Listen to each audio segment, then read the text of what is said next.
تو یہاں اللہ صاف فرما رہا انشکر لی ولی والدین، پہلا شکر میرا ہے، خالق میں ہوں، والدین کے دل میں شفقت میں نے ڈالی ہے، مقدم شکر میرا ہوگا، ولی والدین، مخلوق میں سب سے زیادہ شکر والدین کے۔ اور یہ قرآن میں 5 جگہ آیا، وَقَضَىٰ رَبُّكَ أَلَّا تَعْبُدُوا إِلَّا إِيَّاهُ وَبِالْوَالِدَيْنِ إِحْسَانًا، سورہ بنی اسرائیل، سورہ بقرہ میں ہے، سورہ نساء میں ہے، انشکر لی وَلِوَالِدَيْكَ إِلَيَّ الْمَصِيرُ، لوٹنا تو میری طرف ہے، میں حساب لے لوں گا کہ تم نے میرا بھی شکر ادا کیا تھا یا نہیں، اور اپنے والدین کا بھی شکر ادا کیا تھا یا نہیں۔ اب دیکھیے 2 چیزیں آئیں، ایک شکر اللہ کا اور اس کا تقاضا شرک نہ ہو، ایک شکر والدین کا۔ اگر یہ دونوں چیزیں ٹکرا جائیں، کس قدر منطقی ربط ہے قرآن مجید کی آیات۔ والدین حکم دے رہے ہیں شرک کرو، کیا کریں؟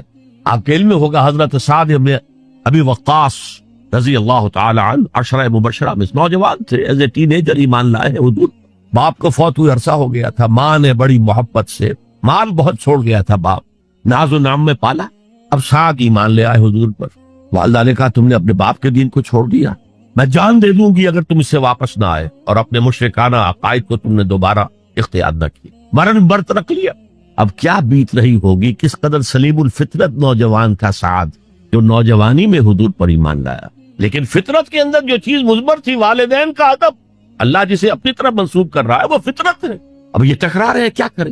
آیت نازل ہوئی، اور یہ آیت سورہ عنکبوت میں بھی ہے، جیسا کہ میں نے بیان کی کہ نہیں، یہاں اگر وہ تمہیں مجبور کرے، جاہداکا کا لفظ بھی یہاں پہ نوٹ کیجئے، اگر تم سے جہاد کرے، یہ جہاد صرف مسلمان نہیں کرتا، جہاد تو کافر بھی کرتا ہے، مشرک بھی کرتا ہے، لیکن جہاد ہے، مجبور کر رہے، پریس کر رہے کہ اپنے آبائی دین میں واپس آ جائے۔ مصعب بن عمیر کو برہنہ مادر ذات کر کے چچا نے نکال دیا، نہایت ناز و نام میں پلا ہوا ایک نوجوان۔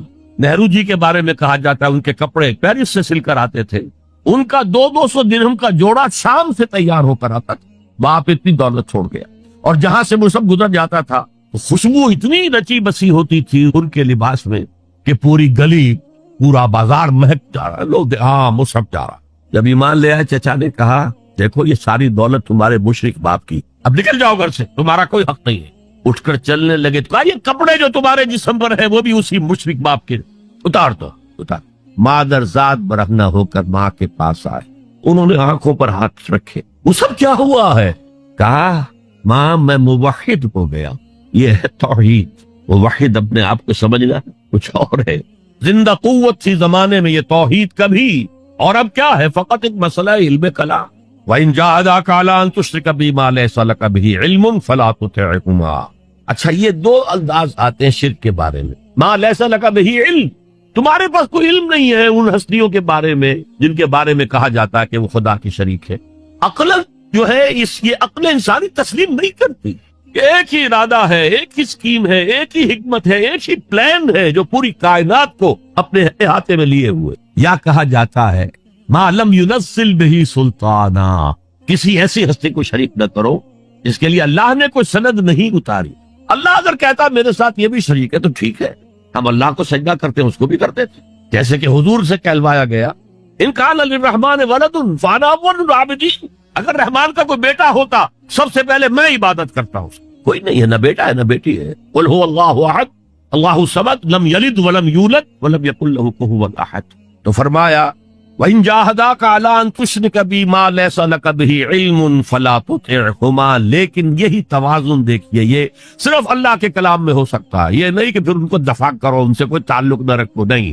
صاحبهما فی الدنیا معروفا، ان کا کہنا تو مت مانو اس معاملے میں، اللہ کا حق احق ہے، بالا تر ہے، لیکن ان کے ساتھ دنیا میں رہو معروف طریقے سے، ان کے حقوق ادا کرو، چاہے مشرک ہے والدین، چاہے کافر ہے والدین، ان کی خدمت تمہارے ذمے ہے، ان کی ضروریات پورا کرنا تمہارے ذمے ہے اپنے مقدرت کے مطابق۔ صاحب ما فی الدنیا معروفا، اور واتبع سبیل من اناب الی، پیروی والدین کی ضروری نہیں ہے، اطاعت والدین کی لازمی نہیں ہے۔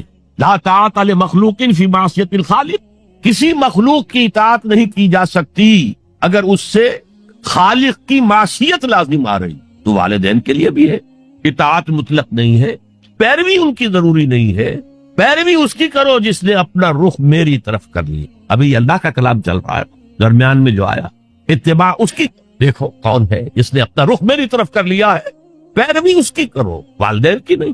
اسی لیے سورہ بقرہ کے 30 رکوع کی پہلی آیت جہاں حضور کی دعوت کا بیان ہے وہ کیا ہے؟ یا ایھا الناس اعبدوا ربکم الذی خلقکم والذین من قبلکم لعلکم تتقون، اے لوگو عبادت کرو، بندگی اختیار کرو، پرستش کرو اپنے اس رب کی جس نے تمہیں پیدا کیا، تم سے پہلوں کو بھی پیدا کیا۔ تمہارے آباء و اجداد بھی تو اسی کی مخلوق تھے، جیسے تم سے خطا ہو سکتی ان سے بھی ہو سکتی تھی، لہذا یہ دلیل نہیں۔ وہ کہتے تھے ما وجدنا علیہ آبانا، ہم تو اسی کی پیروی کریں گا جس میں ہم نے اپنے آباء و اجداد کو پایا، تو آباء و اجداد کی پیروی ضروری ہے۔ واتبع سبیل من اناب الی ثم الی مرجعکم، پھر میری ہی طرف تم سب کو لوٹنا ہے، فانبئکم بما کنتم تعملون، پھر میں گنتی کر کر کے نبأ تنبیہ پوری طرح بتا دینا، آگاہ کر دینا۔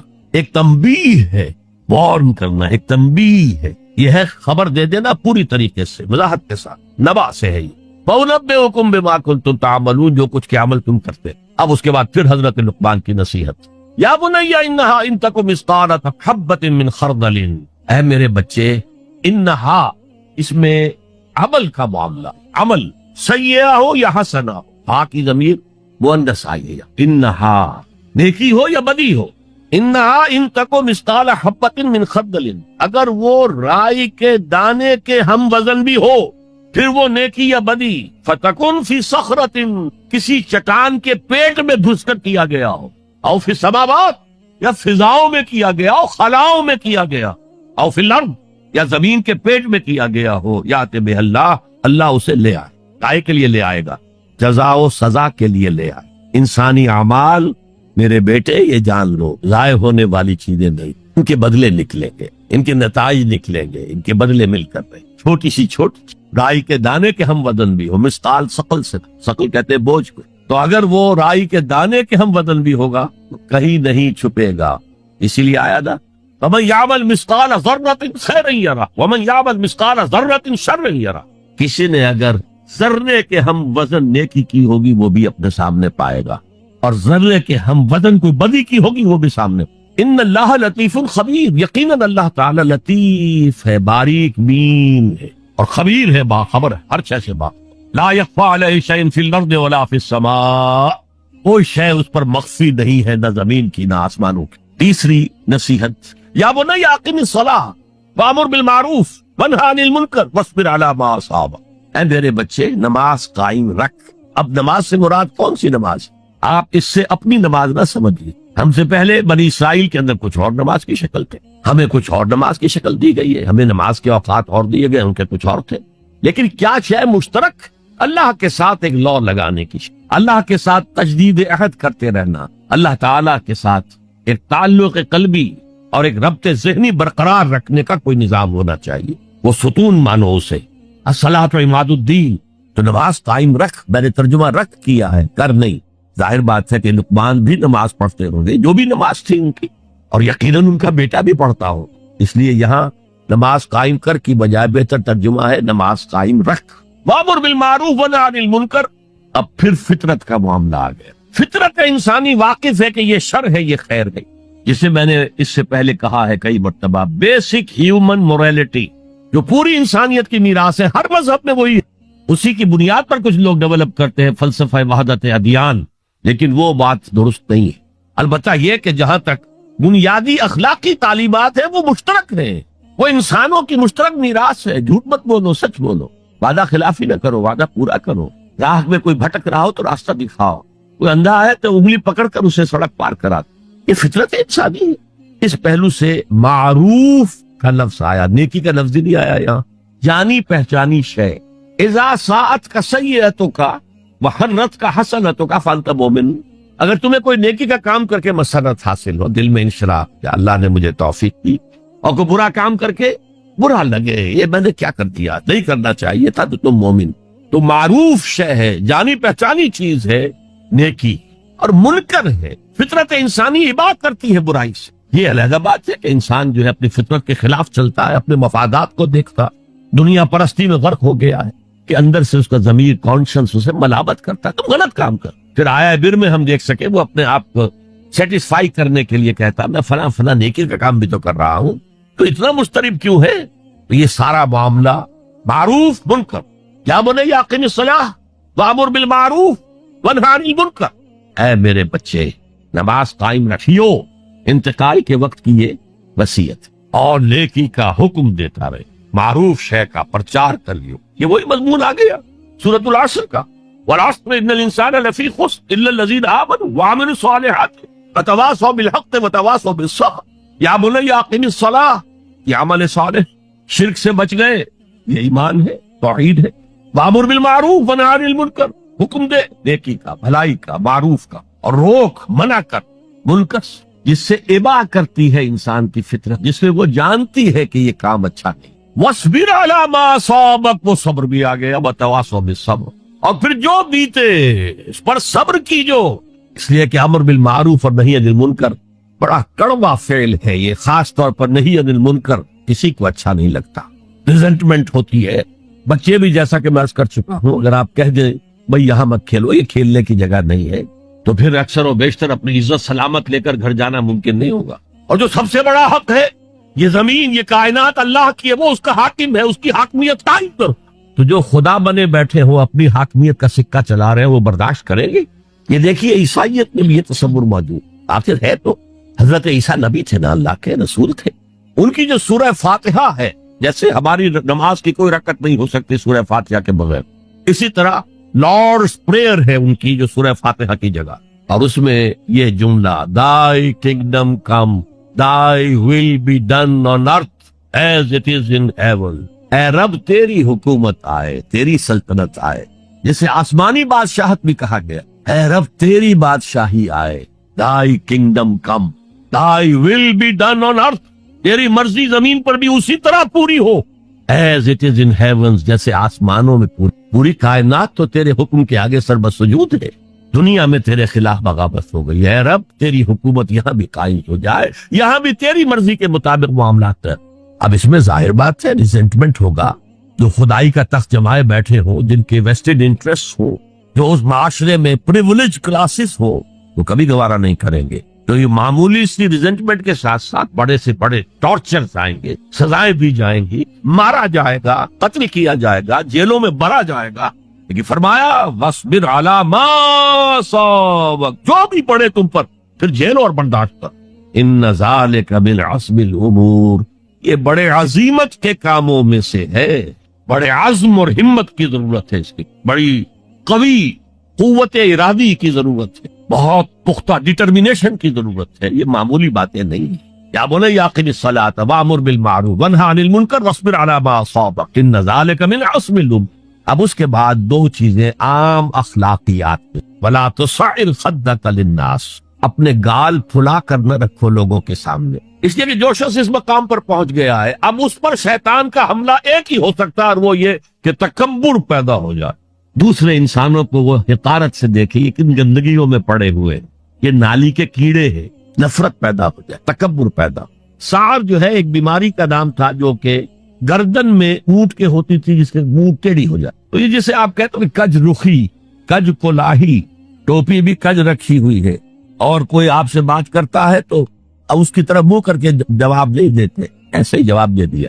حضور کے بارے میں آتا ہے کہ کوئی بھی شخص اگر آپ سے بات کرتا تھا، آپ پورے اس کی طرف مڑ کر اس کی بات سن، یہ نہیں کہ بے اعتنائی کے ساتھ بس بات سن لی دیں۔ وَلَا تُصَعِّرْ خَدَّكَ لِلنَّاسِ وَلَا تَمْشِ فِي الْأَرْضِ مَرَحًا، اور زمین میں اترا کر نہ چلیو، اکڑ کر نہ چلیو۔ إِنَّ اللَّهَ لَا يُحِبُّ كُلَّ مُخْتَالٍ فَخُورٍ، یقیناً اللہ کو بالکل پسند نہیں ہے مختال بنا ہے خیل سے، اختیال، گھوڑے کی چال میں ایک تمکنت ہو، وہ تمکنت آپ اپنی چال میں اختیار کریں گے تو وہ آپ کے غرور ذہنی کا انڈیکس، اندر کا غرور ظاہر ہوگا کہ اس چال سے، گھوڑے کی تمکنت والی چال۔ وَلَا تَمْشِ فِي الْأَرْضِ مَرَحًا إِنَّ اللَّهَ لَا يُحِبُّ كُلَّ مُخْتَالٍ فَخُورٍ، فخر کر لو، علم پر فخر ہو رہا ہے، تقوی پر فخر ہو رہا ہے، مال پر فخر ہو رہا ہے، اپنے سوشل سٹیٹس پر فخر ہو رہا ہے، اللہ کو پسند نہیں۔ وَاقْصِصِ مَشْيَكَ، اپنی چال میں میانہ روی اختیار کرو، نہ بہت تیز نہ بہت آہستہ، لیکن یہ اصل میں مراد ہے پوری زندگی ایک میانہ روی۔ اگر کوئی تنگی ہے تو بالکل ہاتھ کھینچ لن، اگر کشادگی ہو گئی ہے تو اسراف اور تبذیر سے کام مت لو، میانہ روی اختیار کرو، درمیانی راستہ، اپنی چال میں، اپنی روش میں، کہہ لی اپنی روش میں میانہ روی اختیار۔ وغضض من صوتک، اور اپنی آواز کو پست رکھ۔ یہاں تھوڑی سی وضاحت ضروری ہے۔ حدیث ہمیں یہ ملتی ہے کہ حضور جب خطبہ دیتے تھے تو الفاظ علی صوتہ، آپ کی آواز بہت بلند ہو جاتی، واحمرت عینا، آپ کی دونوں آنکھیں سرخ ہو جاتی۔ آپ اس طرح خطبہ دیتے تھے جیسے کوئی سپہ سالار اپنی فوج کو لڑنے پر آمادہ کر رہا۔ لہذا یہ وقت کی بات ہے۔ یہاں مراد کیا ہے؟ کسی وقت آپ کا کوئی آرگومنٹ کسی کے ساتھ ہو رہا ہے and you feel that you are losing the ground، آپ اپنی آواز بلند کر دیتے، اس کو اپنی آواز سے دبانا چاہتے، یہ نہیں۔ فرمایا مقصد فی مشیک وغضض من صوتک ان انکر الاصوات لصوت الحمیر، آواز کا بلند ہونا کوئی آواز کا حسن نہیں ہے۔ اگر ایسا ہوتا تو گدھے کی آواز بہت بلند ہوتی ہے لیکن کسی کو پسند آتی ہے، اور یہاں انکر کا لفظ آ گیا، وہی منکر، ناپسند ہونا، اس میں سے انکر افعل کے وزن پر، کبیر سے اکبر، صغیر سے اصغر، علیم سے اعلم۔ اب اس کا تجزیہ کیجئے ان 8 آیات۔ اگر تو یہ کسی نبی کے امتی ہوتے تو اس کا بھی نام لیتے، اس کا بھی اتباع کرو، سنت کو مضبوطی سے پکڑو، جیسے شاید عبد القادر جیلانی کی وصایا ہے جو انہوں نے اپنے بیٹے کو کی، شاہ ولی اللہ دہلوی کی وصایا ہے۔ کسی نبی کے امتی ہوتے تو یہ کہتے، نبی ہوتے تو جو کتاب اتری ہوتی کہتے تمسک بالکتاب، دیکھنا مضبوطی سے پکڑے رکھنا کتاب، یا خذ الکتاب بقوہ وآتیناہ الحکم صبیہ، کتاب کو مضبوطی سے تھا۔ اس کی کوئی یہاں تلقین نہیں ہے۔ اچھا، جزائے اعمال کے بارے میں تو کہا اعمال ضائع نہیں ہوں گے، انسانی اعمال نیکی کے ہوں بدی کے، ان کا نتیجہ نکل کر رہے گا، لیکن یوم قیامہ، آخرت، وزن اعمال، جنت، دوزخ، جو امور صرف نبی کے ذریعے معلوم ہو سکتے ہیں ان میں سے کسی ایک کا بھی ذکر نہیں۔ لہذا نہ وہ کسی نبی کے امتی تھے نہ خود نبی، صرف فطرت، عقل سلیم، فطرت سلیمہ کی روشنی میں جہاں تک انسان پہنچ سکتا ہے اس کو یہاں بیان کر۔ اب نوٹ کیجئے ایک نقطہ، سورہ فاتحہ جو ہماری نماز کا جزو لازم، اس میں یہی بات آپ کو ملے گی۔ ایسا شخص ہے جو پڑھ رہا ہے الحمدللہ، وہ کہہ رہا ہے حمد الحمدللہ رب العالمین، کل شکر، کل ثنا اللہ کے لیے ہے جو تمام جہانوں کا رب ہے، الرحمن الرحیم، مالک یوم الدین، ایاک نعبد و ایاک نستعین۔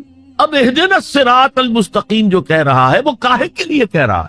یہ کس شخص کو ریپرزینٹ کیا جا رہا ہے؟ کون ہے یہ؟ کس کی دعا یہاں نقل کی جا رہی ہے؟ یہاں قل بھی نہیں ہے، ورنہ آخر میں قل اعوذ برب الفلق، قل اعوذ برب الناس، وقل رب زدنی علما، یہاں تو نہیں ہے۔ اور یہ پورے قرآن مجید کی ام الکتاب، الفاتحہ، الشافیہ، الکافیہ، ام الکتاب، اس کا اصل مخاطب نوٹ کیجئے، قرآن مجید کا اصل مخاطب وہ سلیم الفطرت اور سلیم العقل انسان، جن کے اندر نیکی بدی کا شعور بھی موجود ہو، جو نیکی کی راہ پر چلنا چاہیں اور بدی سے بچنا چاہیں۔ وہ جو یہاں آیا، پھر وہ اللہ سے عہد کر کے اللہ تیری ہی بندگی کریں گے، پرستش کریں گے، تیرا شکر کا حق یہی ہے کہ تیری بندگی کرے، تیرا ہر حکم مانے۔ البتہ یہ کام بہت مشکل ہے، زندگی کے ہر معاملے میں تیرا حکم ماننا آسان نہیں، لہذا تجھ ہی سے مدد چاہتے، ایاک نعبد و ایاک نستعین۔ جیسے کہ حضور ہر نماز کے بعد دعا جو مانگتے تھے ان میں سے اللہم اعنی علی ذکرک و شکرک و حسن عبادت، اے اللہ میری مدد فرما کہ میں تیرا ذکر کر سکوں، تیرا شکر ادا کر سکوں، کما حقک، جیسا کہ تیرا حق ہے، اور حسن عبادت کا حق ادا کر سکوں۔ اب وہ ہدایت جو مانگی جا رہی ہے وہ انفرادی بھی معاملات ایسے ہوتے ہیں کہ جن میں انسان گھبرا جاتا ہے کہ یہ نیکی ہے یا بدی ہے۔ حضور نے فرمایا الحلال بین الحرام بین وبینہما مشتبہات، یہ جو درمیان میں آدمی کھڑا ہو جاتا ہے ٹھٹک کر، اور پھر سب سے بڑھ کر نظام اجتماعی، اس تک عقل رہنمائی نہیں کر سکتی۔ عقل انسانی مجبور ہے کہ گھٹنے ٹیک کر اللہ سے دعا کرے اہدنا الصراط المستقیم۔ یہ 3 ڈائمنشنز ہیں عورت اور مرد کے درمیان توازن، حقوق اور فرائض کا، سرمایہ اور محنت کے درمیان توازن، اور جو بھی حکام وقت ہوں اور عوام ان کے درمیان توازن، یہ انسان کے لیے ممکن نہیں۔ یہاں انسان مجبور محض ہے کہ ہاتھ جوڑ کر دعا کرے۔ اور دیکھیے اسی کا ثبوت کیا ہے، جب اس اہدنا الصراط المستقیم کا جواب شروع ہوا ہے، یہ تو سوال تھا نا، سائل بن کر ہم نے کہا، اور اب سورہ بقرہ سے جواب شروع ہو رہا ہے۔ دیکھو یہ ہدایت کی کتاب ہم تمہیں دے رہے ہیں، الف لام میم ذالک الکتاب لا ریب فیہ ھدی للمتقین، یہ ہدایت ہے صرف ان کے لیے جو بچنا چاہتے ہیں۔ جسے کانٹ نے کہا ہے مورل لا ودن، اس نے کہا کہ وجود ہستی کے 2 دلیلیں ہیں سب سے بڑی، the starry heavens above and the moral law within, ہمارے اندر مورل لا ہے، یہ اچھا ہے یہ برا ہے، یہ خیر ہے یہ شر ہے، یہ مورل لا ہے۔ جن کا یہ مورل لا فطرت کی صحت و سلامتی کی بنیاد پر برقرار ہے، جو تمیز کرتے ہیں بھلائی اور برائی میں، ان کے لیے ہدایت ہے۔ اولاً وہی آتے ہیں سلیم الفطرت لوگ، ابو بکر اور عثمان رضی اللہ تعالی عنہما، والذین اتبعوہم بإحسان، پھر کچھ لوگ ان کے پیچھے پیچھے بھی آتے۔ ایک نمونہ دیکھ لیا، کچھ لوگ بڑھ رہے ہیں، یہ دوسرے درجے کے لوگ ہیں۔ قرآن مجید میں درجہ بندی بیان کی گئی، السابقون الاولون من المہاجرین والانصار والذین اتبعوہم بإحسان رضی اللہ عنہم ورضوا عنہ۔ تو یہ سابقون الاولون جو ہیں، وہ سلیم الفطرت، وہ سلیم العقل انسان ہیں، جو ان چیزوں تک پہنچ چکے ہیں، البتہ ابھی یقین کی دولت جو ہے حاصل نہیں، اور یہی نقشہ کھینچا گیا ہے حضور کا، وَوَجَدَكَ ضَالًّا فَهَدَىٰ۔ ضال کا ترجمہ جو ہے گمراہ بھی کر دیا جاتا ہے، ضال اسے بھی کہتے ہیں کہ کوئی شخص کسی کے عشق میں دیوانہ ہو جائے، اور ضال وہ بھی ہے جو ابھی حق کی تلاش میں سرگرداں ہے۔ تو جو غور و فکر غار حرا میں ہو رہا تھا، حدیث میں آتا ہے تحنسو یتحنسو فی، جا کر آپ وہاں عبادت کرتے تھے۔ تو وہ عبادت کیا تھی؟ کان صفت تعبدہ فی غار حرا التفکر والاعتبار، غار حرا میں آپ کی عبادت کی صفت کیا تھی؟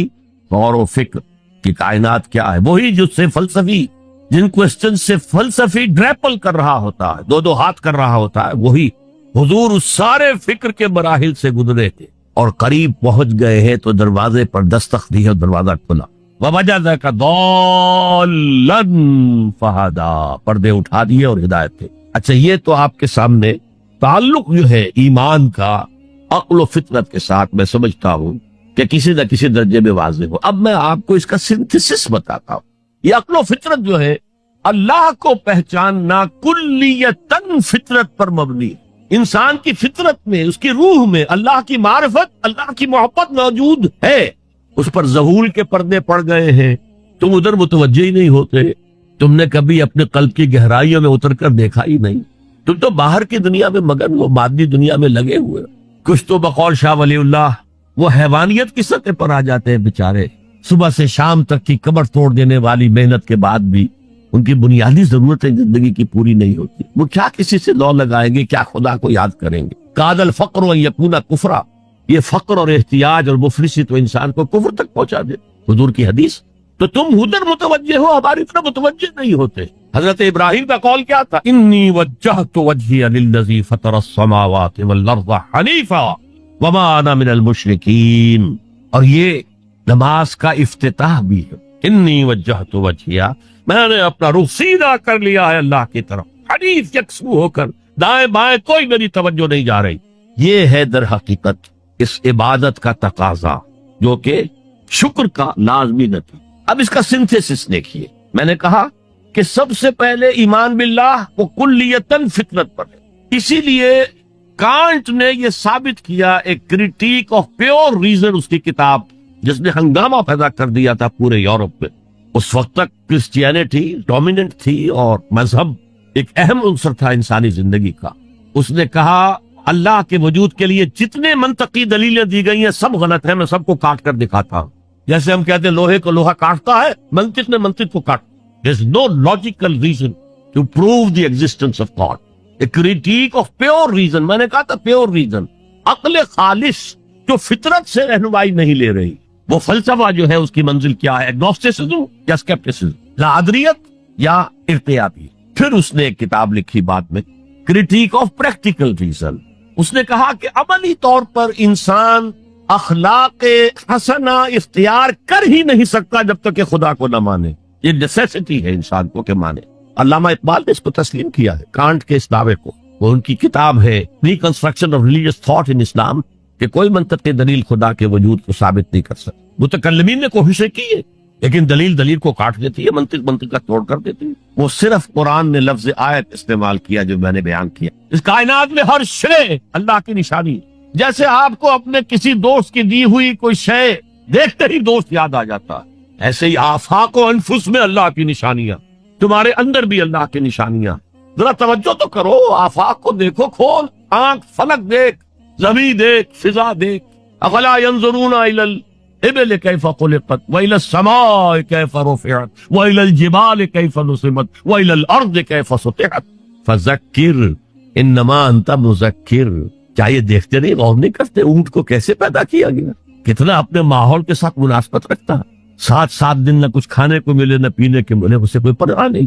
صحرا لکھو صحرا کا جہاز، وہ دیکھتے نہیں آسمان کیسے بلند کر دیا گیا، دیکھتے نہیں پہاڑ کیسے گاڑ دیے گئے، دیکھتے نہیں زمین کیسے پھیلا دی گئی. نبی آپ یاد دہانی کرائیے، یہ نشانیوں کی طرف متوجہ کر دیجئے.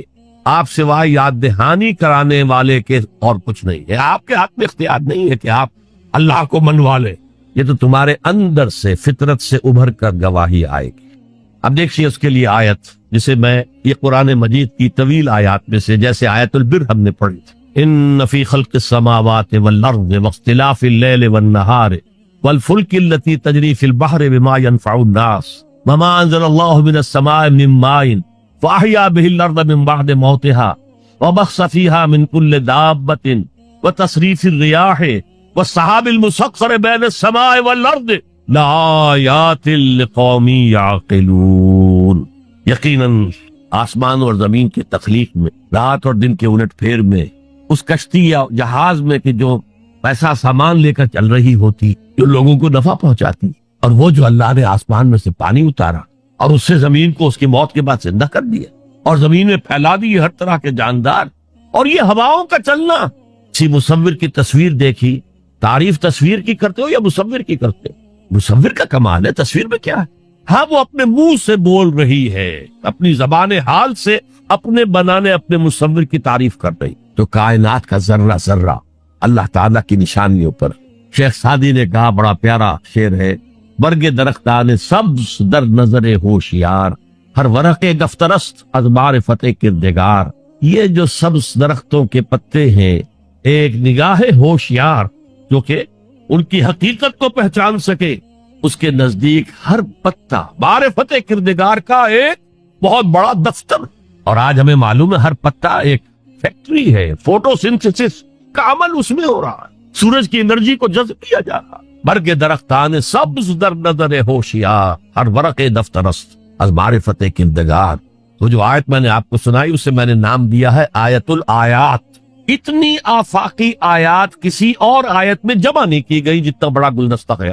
ان فی خلق السماوات والارض واختلاف اللیل والنہار والفلک التي تجری فی البحر بما ينفع الناس وما انزل اللہ من السماء من ماء فاحیا به الارض بعد موتها وبث فیہا من کل دابۃ وتصریف الریاح والسحاب المسخر بین السماء والارض لآیات لقوم یعقلون. دوسری طرف تمہارے اندر بھی سنوریہم آیاتنا فی الآفاق وفی انفسہم. بے دل نے خوب کہا تھا، یہ چوٹی کے شعراء میں سے رہے ہندوستان کے، یہاں تک کہ غالب کو کہنا پڑا کہ طرز بے دل میں ریختہ لکھنا اسد اللہ خان قیامت ہے. آسان نہیں ہے طرز بے دل میں اردو میں شاعری کرنا. وہ فارسی کے شاعر تھے. ستمست گر ہوست کشت کے بسیر سرگ و سمندرا تجھے غنچہ کم نہ دمیدئی در دل کشا بچمن درا. کتنے ستم کی بات ہے، تمہاری خواہش آمادہ کرتی ہے کہ چلو چمن میں دیکھو، پھولوں کی بہار دیکھو، درختوں کی بہار دیکھو، گھاس کے اوپر چہل قدمی کرو. ارے تم خود ایک پھول سے زیادہ کھلے ہوئے ہو. کبھی اپنے دل کا دروازہ کھول کر اس میں داخل ہو کر اپنے حسن معنوی کا مشاہدہ کرو. ستمست گر ہوست کشت کے بسیر سر و سمندرا تجھے غنچہ کم نہ دمیدئی. دمکتا ہوا غنچہ ہو تم خود در دل کشا بچمندرا. آیات الہیہ اندر بھی. اچھا، ان آیات کے ذریعے سے اللہ کی پہچان ہو گئی، اللہ یاد آ گیا، تھا اندر موجود، اللہ کی علم اور معرفت موجود تھی، پردے آ گئے تھے، ظہور تھا. یا جیسے ایک جگہ کہا گیا کلا بل رانا علی قلوبہم، ان کے دلوں کے اوپر جو بھی بدکاریاں وہ کرتے رہے ہیں اس سے زنگ لگ گیا، حجابات آ گئے. شیخ علی حجویری رحمت اللہ علیہ، جنہیں داتا گنج بخش کہا جاتا ہے، اگرچہ یہ لفظ نہیں کہنا چاہیے، انہوں نے کتاب کا نام کیا رکھا؟ کشف المحجوب. جو پردے میں آیا ہوا ہے، اوٹ میں آیا ہوا ہے، اسے کھولنا. تم اوٹ میں ہو، تمہارے اندر موجود ہے اللہ کی معرفت. البتہ اس کا ایک نتیجہ یہ نکلنا چاہیے، اب تمہارے لیے محبوب ترین ہستی اللہ ہوگا. چنانچہ اس سے اگلی آیت جو ہے اس پورے تصور کو، وَمِنَ النَّاسِ مَن يَتَّخِذُ مِن دُونِ اللَّهِ أَندَادًا يُحِبُّونَهُمْ كَحُبِّ اللَّهِ.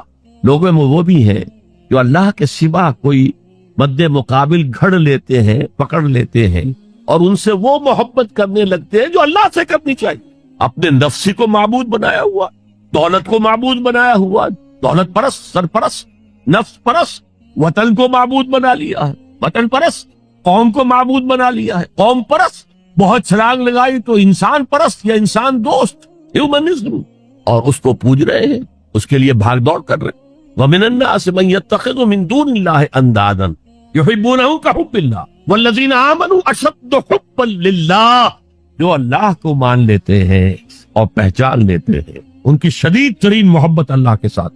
یہ پہلا ہے ایمانیات کے ضمن میں، فطرت کی بنیاد پر اللہ کا پہچان، عقل کی بنیاد پر پہچاننا وہ ہر شے پر قادر ہے، ہر شے کا جاننے والا ہے، اس کی حکمت کامل ہے، اس کائنات کو دیکھو اور پہچانو، اس کی قوت میں کہیں کوئی کمی نظر آتی ہے، اس کی حکمت میں کوئی کمی نظر آتی ہے، کوئی شے تم کر سکتے ہو پوائنٹ آؤٹ کہ یہ کام یوں نہ ہوتا، یوں ہوتا تو بہتر ہوتا، یہ عقل پھر پہچانتی، لیکن اس کی ایگزسٹنس کے لیے یہ صرف ہماری اندرونی شہادت۔ اب آگے چلیے، اس سے اگلا قدم ہے ایمان بالآخر۔ عجیب بات ہے یہ کہ یہ جو میں نے آیت الآیات آپ کو سنائی، یہ سورہ بقرہ کے 20ویں رکوع کی پہلی آیت ہے۔ دوسری آیت وہ ہے وَمِنَ النَّاسِ وَيَتَّخِذُ مِن دُونِ اللَّهِ أَندَادًا يُحِبُّونَهُمْ كَحُبِّ اللَّهِ وَالَّذِينَ آمَنُوا أَشَدُّ حُبًّا۔ سورہ آل عمران سورہ بقرہ کا جوڑا ہے، اس کے بھی 20ویں رکوع کی آیت یہی ہے، لیکن مختصر، طویل تو آ چکی ہے بات وہاں، اب یہاں وہ مختصر۔ إِنَّ فِي خَلْقِ السَّمَاوَاتِ وَالْأَرْضِ وَاخْتِلَافِ اللَّيْلِ وَالنَّهَارِ لَآيَاتٍ لِأُولِي الْأَلْبَابِ، یقیناً آسمان اور زمین کی تخلیق میں اور رات اور دن کے الٹ پھیر میں نشانیاں ہیں اولو الالباب، عقل مندوں کے لیے۔ لب کہتے ہیں کسی چیز کا اصل مغز، لب لباب، ہماری پوری گفتگو کا لب لباب یہ تو انسان کے لیے عقل سب سے بڑی شے ہے۔ ہمارے حیوانی وجود کی سب سے اونچی شے کیا ہے؟ عقل۔ تو وہاں کہا تھا لآیات لقوم یعقلون، یہاں کہا لآیات لأولی الالباب، they are equal۔ القرآن یفسر بعضہ بعضا۔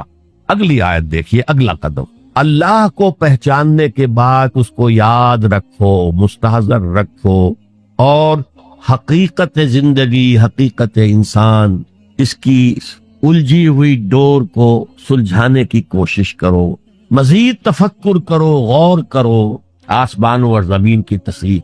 الذین یذکرون اللہ قیاما وقعودا وعلی جنوبہم ویتفکرون فی خلق السماوات والارض ربنا ما خلقت ھذا باطلا۔ یہ عقل ہے، وہ لوگ جو اللہ کو یاد رکھتے ہیں، بیٹھے ہوئے بھی، کھڑے ہوئے بھی، لیٹے ہوئے بھی، ہر حال، اسی کو کہتے ہیں ذکر کثیر، فاذکروا اللہ کثیرا لعلکم تفلحون۔ اللہ ذہن میں رہے، موجود رہے، مزید اس گتھی کو سلجھاؤ، کیونکہ تمہارے ڈور کا سرا ہاتھ میں آ گیا، الجھی ہوئی ڈور کا سرا ہاتھ میں نہ آئے تو وہ سلجھے گی نہیں، ایک سرا ہاتھ میں آ گیا تو اب آپ اس کو سلجھا لیں، وہ پہلا سرا ہاتھ میں آ گیا اللہ۔ اب اس اللہ کو ذہن میں مستحضر رکھتے ہوئے یتفکرون فی خلق السماوات والارض، آسمانوں اور زمین کی تخلیق میں وہ تفکر کرتے ہیں، غور کرتے ہیں اور سوچ بچار کرتے ہیں، گہرائی میں اترتے ہیں، تو ایک حقیقت ان پر منکشف ہوتی ہے، ربنا ما خلقت ھذا باطلا سبحانک فقنا عذاب النار۔ اے اللہ، تو نے یہ سب کچھ بیکار اور بے مقصد پیدا نہیں کی، ہر شے میں حکمت ہے، ہر شے با مقصد ہے، سبحانک، تو پاک ہے اس سے کہ کوئی بے مقصد شے پیدا کرے یا کوئی بے مقصد کام کرے۔ بے مقصد کام کرنے والوں کو آپ کہیں گے پاگل ہے۔ ربنا ما خلقت ھذا باطلا۔ ایک اور جگہ آیا ہے عبثا، تو نے یہ عبث پیدا نہیں کیا، بیکار پیدا نہیں کیا، بے مقصد پیدا نہیں کیا، ہر شے نتیجہ خیز ہے، ہر شے کے نتائج نکلتے، گھاس کا تنکا بھی بغیر حکمت کے نہیں ہے۔ تو آپ غور کریں اس کائنات میں اس کا رول کیا ہے، گھاس کے تنکے کا بھی رول۔ سبحانک فقنا عذاب، اس سے ان کا ذہن منتقل ہوتا ہے آخرت کی طرف اور آخرت کے عذاب کی۔ کیوں، کیسے؟ اب یہاں فطرت اور عقل کا پھر امتزاج آپ دیکھیں۔ عقل نے فیصلہ کیا یہاں کوئی شے بے مقصد نہیں، نتیجہ خیز ہے۔ فطرت کہتی ہے نیکی نیکی ہے، بدی بدی ہے، اور ہونا تو یہ چاہیے کہ نیکی کا صلہ نیک ملے، اچھا ملے، بدی کا صلہ برا ملے، عقل کہتی۔ لیکن دنیا میں ہم دیکھتے ہیں کہ نیکوکار حلال کھانے والے بمشکل سوکھی روٹی کھا سکتے، استثناءات ہیں، لیکن عام معاملہ تو یہی۔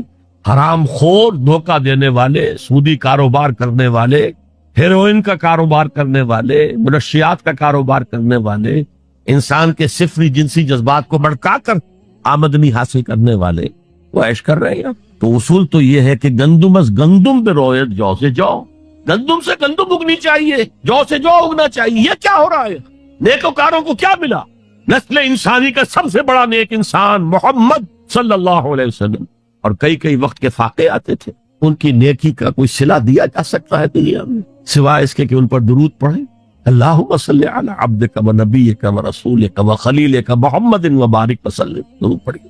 اور بدترین انسانوں کو آپ کیا سزا دے سکتے ہیں؟ ہٹلر نے اگر خودکشی نہ کی ہوتی تو آپ اگر فورسپ سے لے کر اس کا ایک ایک رواں نکالتے اور اس کے مسلز کا بھی ایک ایک جو ہے علیحدہ کر دیتے تو کیا اس کے جرائم کی سزا ہو جاتی؟ کروڑوں انسان قتل ہوئے، لاکھوں نہیں. پورا یورپ برباد ہوا ہے، تباہ ہوا. خود اس کا ملک جو ہے وہ سب سے زیادہ تباہی کا جو ہے وہ نشانہ بنا. تو دنیا میں ہم نے جزا و سزا کا کچھ نظام قائم کیا ہے، لیکن یہاں نہ جزا اتنی دی جا سکتی ہے جتنا کہ کوئی شخص مستحق ہے. اس نے پوری زندگی اسی میں لگائی کہ خیر کا پرچار کیا اور بدی سے روکا لوگ. یہی اپنا وقت صلاحیت وہ پیسہ کمانے میں خرچ کر سکتا تھا، اس نے لگا دیا اپنے آپ. کون اسے صلہ دے گا یا اور کیا صلہ ہوگا اسے؟ اور جن لوگوں نے لوگوں کو گمراہ کیا، شیطان کے چیلے بن گئے، ہزاروں لاکھوں انسانوں کو گمراہی کی طرف دھکیل دیا، ان کو یہاں کیا سزا دیا؟ لہذا ثابت ہوا یہ دنیا نامکمل ہے. ایک دنیا، ایک عالم اور ہونا چاہیے، اور وہ ابدی ہونا چاہیے تاکہ پوری بھرپور سزا ملے اور پورا بھرپور اجر دیا جا سکے. یہ ہے منطق اور عقل کا کام. خیر و شر یہ فطرت خیر ہے، شر شر. آج کل کی دنیا میں تو کہہ دیا جاتا ہے nothing is good or bad, only thinking makes so. نہیں، نیکی ہے، بدی ہے. اور انسان فطری طور پر جانتا ہے یہ نیکی ہے، یہ بدی ہے. یہ مورل لا ہے. میں نے کانٹ کا حوالہ دیا، دی مورل لا ود ان، ہمارے اندر ہے. اس کا تقاضا یہ ہے کہ نیکوکاروں کو ان کی نیکی کی جزا ملے، بدکاروں کو ان کی بدی کی سزا دے. وہ یہاں پورا نہیں ہوتا. اول تو مجرم پکڑے ہی نہیں جاتے، پھر رشوتوں کے دھندے ہیں چھوٹ جاتے ہیں، ججوں کو خرید لیا جا سکتا ہے. بڑا جو ماہر وکیل ہے وہ جتنے گواہ کھڑے ہیں اس مجرم کے خلاف ان سب کو کاٹ لیتا ہے جرح کر کے. فرض کیجئے یہ سارے مرحلے طے کر لیے. میں نے مثال دی تھی، ایک بوڑھا آدمی ہے جس نے جوان کو قتل کر دیا. آج کل کیا ہوتا ہے کہ انگلی کی حرکت ہی ہے نا، پسٹل سے شوٹ کر دیے. اب آپ نے فرض کیجئے سارے مراحل طے کر کے اسے پھانسی کی سزا دے دی تو کیا سزا بنی اس کی؟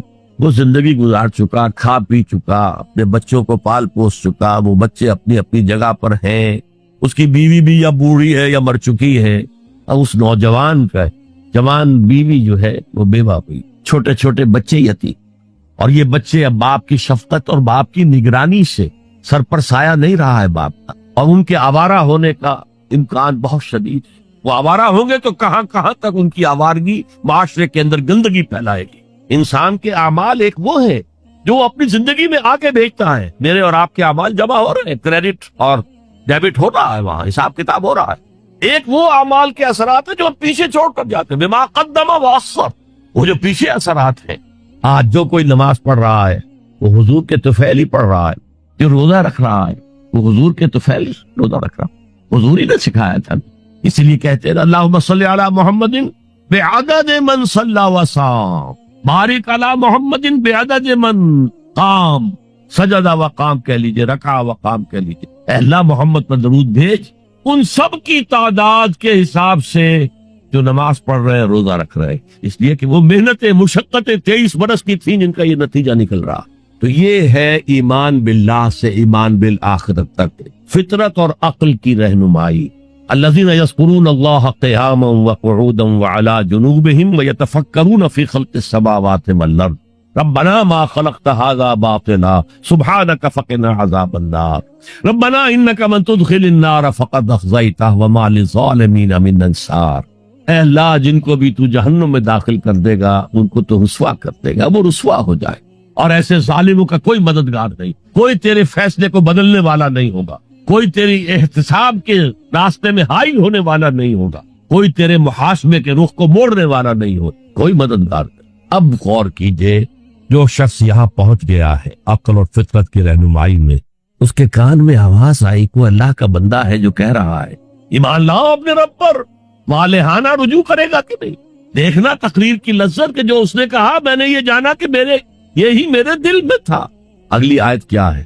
ربنا اننا سمعنا منادیا ینادی للایمان، پروردگار ہم نے ایک منادی کرنے والے کی ندا سنی، وہ ایمان کی ندا لگا رہا تھا، ایمان کی صدا بلند کر رہا تھا، ان آمنوا بربکم، اپنے رب پر ایمان لاؤ، فآمنا۔ یہاں میں تھوڑا سا آپ کو بتا دوں کہ ایمان کے لفظی معنی کیا ہے اور ایمان کے اصطلاحی معنی کیا۔ ایمان بنا ہے امن سے، امنا یا امنو، اس کے معنی خود امن میں ہونا، آمنن یہ اس کا اسم فاعل ہے جو امن میں ہے، آمن یومنو یہ فعل متعدی ہے، کسی کو امن دینا، اور اس کا اسم فاعل ہے مؤمن، امن دینے والا، اور اللہ کا نام ہے المومن، وہ امن دینے والا ہے، پیس گیور، شانتی دینے والا، اطمینان دینے والا۔ اچھا، جیسے انگریزی میں ہے ورب کے بعد پروپوزیشن سے مفہوم بدلتا ہے، عربی میں بھی ہے، لیکن انگریزی عربی میں فرق یہ ہے کہ وہاں مفہوم اتنی دور چلا جاتا ہے کہ اس کا اصل روٹ سے کوئی تعلق نہیں رہتا۔ یہاں یہ نہیں ہے، یہاں درخت کی برانچنگ ہو جائے گی، شاخیں ہوں گی، لیکن جڑ سے جو اصل سے حرفی روٹ ہے، جو مادہ ہے امن، اس سے تعلق منقطع نہیں ہو۔ انگریزی میں ٹو گیو کے معنی کچھ اور ہے، ٹو گیو اپ وہ تعلق ہے گیو اپ اور گیو میں، ٹو گیو ان وہ تعلق ہے گیو میں اور گیو ان میں، مفہوم بدل گیا کہ نہیں؟ تو گیو اپ کسی چیز کو دے دینا، چھوڑ دینا، دفع کرنا، کوئی جد و جہد تھی ترک کر دی، give up, give up, give in کسی کے سامنے سر جھکا دینا، اطاعت قبول کرنا۔ عربی میں ایمان کے ساتھ اگر بے لگ جائے، با عربی میں اسے با کہیں گے، یا لام لگ جائے تو اس کے معنی ہے کسی کی تصدیق کرتا۔ آمنا بہی، اس نے اس کی تصدیق کی، یہ گہری تصدیق ہوتی ہے وثوق کے ساتھ۔ آمن لہو، اس کی تصدیق کی، لیکن یہ سرسری تصدیق ہوتی ہے، لام کے ساتھ سرسری اور بے کے ساتھ بڑے گہرے یقین اور وثوق کے ساتھ تصدیق۔ اب دیکھیے امن سے کیا تعلق رہا، کسی شخص نے آ کر کوئی خبر دی، آپ نے مان لی تو امن ہے، آپ نے کہا جھوٹ بول رہا، شروع ہو گیا کانفلکٹ، آپ نے اس کی بات مان لی، کوئی جھگڑا نہیں۔ کسی نے آ کر کوئی دعویٰ کیا، میں نے یہ کیا ہے، جھوٹ بولتے ہو، کچھ نہیں کیا تم نے، خام خواہ کو، لیکن اگر مان لے کہ ہاں تمہارا دعویٰ ٹھیک ہے، ہم قبول کرتے ہیں، تو امن ہے، امن دے دیا آپ نے اس کو۔ یہ تو لغوی بحث ہو گئی۔ امن کا مادہ امن، امنا یا منو ثلاثی مجرد میں امن میں ہونا، آمن اس سے اس میں فاعل، آمن یومنو ایمانن باب فعال، کسی کو امن دینا، اس میں فاعل مومن، المومن اللہ کا نام۔ ایمان کے ساتھ با یا لام لگ گیا تو تصدیق، با کے ساتھ ہے تو گہری تصدیق، وثوق کے ساتھ تصدیق، اور لام کے ساتھ ہے تو سرسری سی تصدیق۔ اب ایمان کا اصطلاحی مفہوم کیا ہے؟ تصدیق بما جاء بہ النبی صلی اللہ علیہ وسلم۔ ایمان کا تعلق رسول کے دعوے سے ہے، نبوت کے دعوے سے ہے، اس کی تصدیق کر دینا ایمان ہے، اور جو کچھ وہ بتا رہا ہے اس کو ماننا ایمان۔ تصدیق بما جاء بہ النبی صلی اللہ علیہ وسلم، یہ تصدیق ہے۔ جو خبریں بھی وہ دے رہے ہیں صحیح ہے، وہ عالم آخرہ کی خبریں دے رہے ہیں، وہ عالم برزخ کی خبریں دے رہے ہیں، وہ اور خبریں دے رہے ہیں، آئندہ کی پیشن گوئیاں کر رہے ہیں، آئندہ کے حالات کی، سب کی تصدیق۔ ویسے تو یہ کہ یہ تصدیق حضور بما جا، جو بھی لائے حضور، لیکن حضور لائے ہیں عمل بھی اور فکر و نظر کا سامان بھی، وہ فلسفیانہ سوالوں کا جواب بھی، میٹا فزکس بھی لے کر آئے۔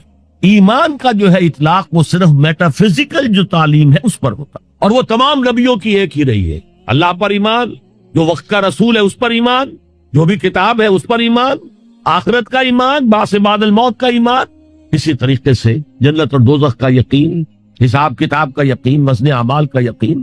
یہ چیزیں ہیں کہ جو ایمان میں اصطلاحاً شامل ہیں، اگرچہ وہ اصطلاح جو ہے وہ کور کرتی ہے شریعت کو بھی، احکام کو بھی، ڈوز کو بھی، ڈونٹس کو بھی، یہ کرو یہ نہ کرو، لیکن جو استعمال ہے وہ در حقیقت ایمان کا اس میٹا فزیکل کانسیپٹ پر۔ اب یہاں فرمایا ربنا اننا سمعنا منادیا ینادی للایمان ان آمنوا بربکم فآمن، پروردگار ہم نے سنا ایک منادی کرنے والے کو، وہ ندا لگا رہا، صدا لگا رہا ایمان کی، پھیلاؤ ایمان اپنے رب پر، یقین کرو اپنے رب پر، توثیق کرو اپنے رب کی، تصدیق کرو اپنے رب کی، فآمنا تو ہم ایمان لے آئے۔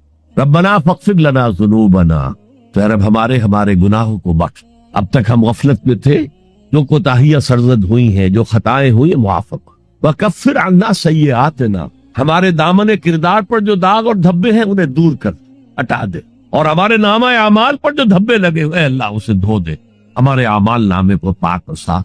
ربنا فاغفر لنا ذنوبنا وکفر عنا سیئاتنا وتوفنا مع الابرار، ہمیں وفات دی جو یعنی موت تک ہم اس پر قائم رہے، اور جو تیرے ابرار بندے ہیں بہت نیک ان کے ساتھ ہمیں وفات دی۔ ربنا فاغفر لنا ذنوبنا وکفر عنا سیئاتنا وتوفنا، کیا تھا ہمارے ساتھ اپنے رسولوں کے ذریعے، تمہیں جنت دیں گے، ان میں یہ نعمتیں ہوں گی، تمہیں اللہ کا دیدار نصیب ہوگا، جو آخری نعمت اہل جنت کو ملے گی وہ دیدار الہی ہے، یہ سب سے بڑی نعمت ہے، سب سے بڑی دولت۔ آتنا ما وعدتنا علی رسلک ولا تخزنا یوم